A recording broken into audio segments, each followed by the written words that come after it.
Compound journal entries നമ്മൾ കേട്ടിട്ടുണ്ട് അല്ലേ? എന്താണ് കോമ്പൗണ്ട് ജേർണൽ എൻട്രീസ്?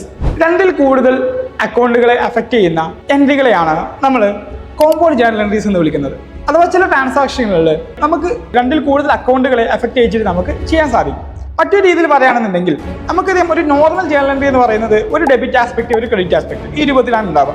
ബട്ട് ഈ കോമ്പൗണ്ട് ജേർണൽ എൻട്രീസിൽ ഒന്നിൽ കൂടുതൽ ഡെബിറ്റ് ആസ്പെക്റ്റുകളോ അല്ലെങ്കിൽ ഒന്നിൽ കൂടുതൽ ക്രെഡിറ്റ് ആസ്പെക്റ്റുകളോ അല്ലാന്നുണ്ടെങ്കിൽ ഡെബിറ്റ് ആസ്പെക്റ്റും ക്രെഡിറ്റ് ആസ്പെക്റ്റും ഒന്നിൽ കൂടുതൽ വരുന്ന സാഹചര്യങ്ങളാണ് നമ്മൾ ഈ ഒരു കോമ്പൗണ്ട് ജേർണൽ എൻട്രി ആയിട്ട് നമ്മൾ ഇതിനെ വിളിക്കുന്നത്. മറ്റൊരു രീതിയിൽ പറയുകയാണെന്നുണ്ടെങ്കിൽ സിമ്പിൾ ജേർണൽ എൻട്രികളുടെ ഒരു കോമ്പിനേഷൻ കൂടിയാണ് നമ്മുടെ ഈ കോമ്പൗണ്ട് ജേർണൽ എൻട്രി എന്നും നമുക്കിതിനെ പറയാം. അതുപോലെ തന്നെ ഇതിന് രണ്ട് കണ്ടീഷൻസ് കൂടിയുണ്ട്.